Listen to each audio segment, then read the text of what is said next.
go Mutaling in this game. I think Mutas are going to be a good option on this map, just because it's a large map. It's really easy for Mutas to use their mobility to get across to the map, do a little bit of economic damage onto your Protoss opponent.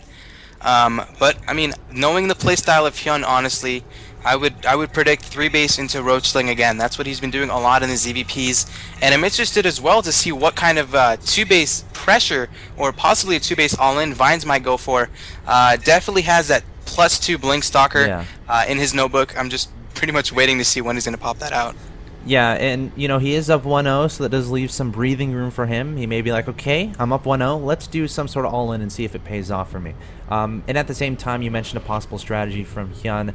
I think, a key in this matchup, always a key, is preventing your opponent's economy from getting absolutely out of control. That goes both ways. You can't let your Zerg opponent drone up incredibly much. You can't let your Protoss opponent get a really fast third and then start saturating that, get on 6 gases, and then the scary stuff starts getting out. But that being said, let me go ahead and introduce the players. In the bottom left-hand location, we have the yellow Protoss player Vines from Team oGS, and his opponent in the top right-hand location, it's the red Zerg player from Team TSLHyun.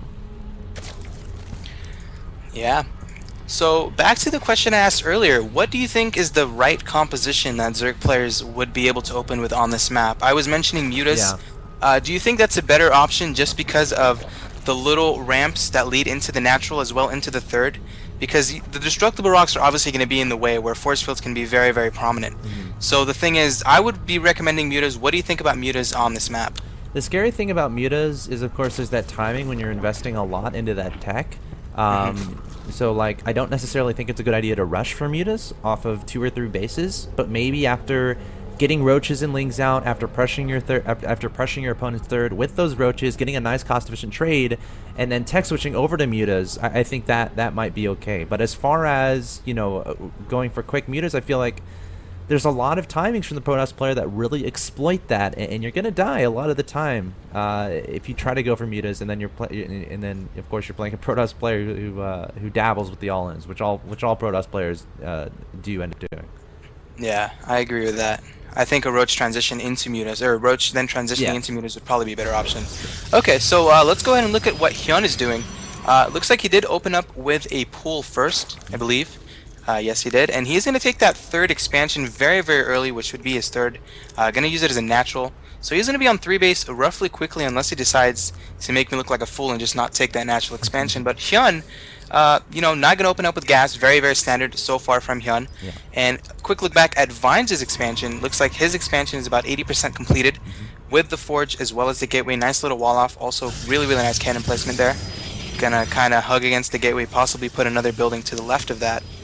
And also going to get the gases, so very, very common openings coming out from both their players. And again, the question is, Hyun going to stay consistent with his Roach Sling, or is he going to go for another tech switch? That's the question that I'm going to ask myself throughout this game.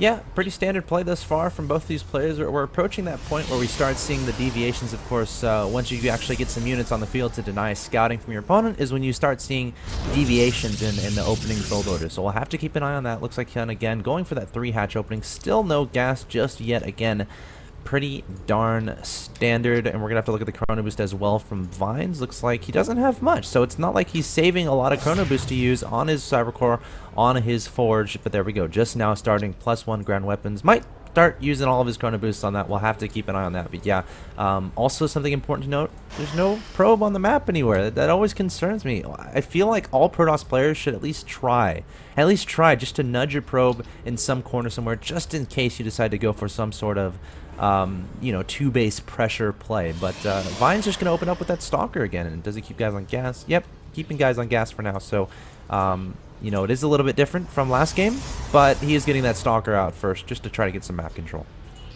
Yeah, and that I completely agree with you in terms of keeping a probe out on the map. And I mean, it's just the use of pylons. It's so important to have something on the map where you can reinforce, possibly put on aggression onto the third expansion. You really don't want to allow your Zerg opponent to have this much time to drone. But it looks like he is going to move across the map right now with his Stalker, going to touch around the watchtowers. Hyun continuing in the production tab. We see 4 additional drones on the way. Also going to get a pair of Lings to give him a little bit of map control. And behind this, what is Vines going to do? What I see so far is he is getting +1. So not a very similar opening, but a sort of similar opening to what happened in Game 1. Also with his Warp Gate technology, continuing to use his Chrono Boost, and looks like he's going to throw down 4 gateways. So he's going to go for that +1 Zealot, little aggression onto the 3rd expansion, maybe follow it up again with Blink. I know Vines is a very heavy user of that Blink Stalker. But so far, Hyun doing a beautiful job, will pick off that Stalker very, very easily. And there we go, we see a layer on the way. So maybe this is going to be Muta's. Really depends if he's going to throw down a Warch Warren here anytime. Yeah, a pretty big supply block there for Vines. Maybe he was like a little bit okay with losing the Stalker because it gave him some supply so he can get a sentry out. But of course, you never want to lose your Stalker at the early part of the game. And there goes the Roach Warren down from Hyun, adding on the layer, getting that Evolution Chamber. Very, very, very standard play from him. Getting 2 gases to his natural expansion. And again, the gateways are finishing from Vines, but he doesn't have a 4 pylon. Units aren't moving out, and he's putting a robotics facility down. So I'm wondering if he's going to go for, fast Chrono Boost on Immortals, if he's going to go for a fast 3rd, or if he's going to try some Warp Prism shenanigans. I think he's going to take a 3rd. There we go. There's a 3rd going down. And just a little thing from the chat, people are telling me that the overlay is not up. So Oh, crap. no problem. They could see the screen, but it was a little bit smaller. Okay, hopefully that's fixed. It's all good. Okay, so Vines, you know what? I'm going to talk about Vines for a little bit. I like his opening. The thing that he's going to go for, looks like he's getting an Observer, very nice. And this opening might be able to prevent you against any kind of 3-base Roachling heavy aggression into that 3rd expansion. A lot of Zerg players these days in ZVP have been going for heavy base, mass Roach, denying the 3rd expansion, getting maxed extremely quickly, and Vines is doing a really nice opening with his 4 gates. Gonna try to maybe not put on aggression, but he will be able to defend any kind of incoming attacks. I would like to see, okay, there we go. We see Immortals coming out from the robotics facility, so he's gonna have extremely fast Immortals with the sentry count. He will be able to get nice force fields, denying the Roaches from coming into the 3rd, and this is just a really nice move, and it looks like Hyun moving in with so many Lings. Oh my god, he has 38 Lings. Gets a decent surround. Some Lings are going to get in there, but again, nice force fields coming out from Vines, really denying that damage being done by the Lings. And the 3rd is going to go up for Vines, and that's a really crucial point that Vines has to really secure himself. I don't know if he'll be able to hold it though. All of his sentries are out of energy. He's going to have Zealots on the field. They do have +1, so that's one shining light for him. But that's a lot of Lings out from him. He's building Roaches behind this. And Vines, yeah, he's doing a decent job here, preventing the Lings from doing too much damage. I was terrified when those Lings got that surround out, but Vines able to warp in plenty of units to be able to deal with it. Moving some Immortals to reinforce as well. Lings might try to go for a run by, and actually, oh my god, they might pick up the Immortal. The Immortal, oh, beautiful, nice. Really done by Vines. But again, the Lings are trying to make their way into the natural, and Vines being super aggressive this game. It seems like he just loves aggression in ZVP. We'll try to move some Lings into the main, get a few probe kills.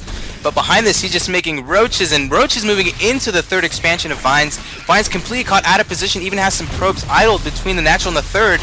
And Hyun playing this so much better than game 1, and GG gets called by Vines. And this is the kind of aggression I'm talking about. Roachling pressure. Vines had a really good opening with the build, going into Immortals rather quickly, getting them out around the 10-minute mark.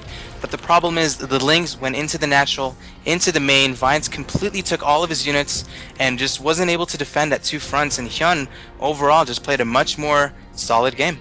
Yeah, and again, apologies about the overlay. Sorry about that, but I gotta look at. Let's see, my second monitor is like all the way to the right, so it's not like it's comfortable to look at. But a really unfortunate situation there. Hopefully, it didn't detract too much from the game. But yeah, like, that was a really interesting strategy chosen by Vines. It's so risky when you're going for that fast of a 3rd. What are you going to have out to defend that? You have to hope you have perfect micro, or you're going to have to hope your Zerg opponent just goes for a quick 4 bases and turns into a macro game or something. But Hyun just made a bunch of Lings right away, followed it up with a bunch of Roaches, got the run by into the natural expansion, and Vines couldn't do anything about it. Now, I felt like Vines could have held that off if he had a pylon up that was blocking the Zergling's entrance into the natural expansion. So if he had kept that up, or replaced it once the Immortal got by, the Zerglings wanted to run by and he would have been fine. He would have been fine if there was no Ling run by. But Hyun, able to scout that out, able to exploit that weakness in the defense of his opponent, and going to tie it up 1-1. That being said, we're going to go to a quick commercial break, and we'll be right back with more Tuesday night show matches between Vines and Hyun. Don't go anywhere.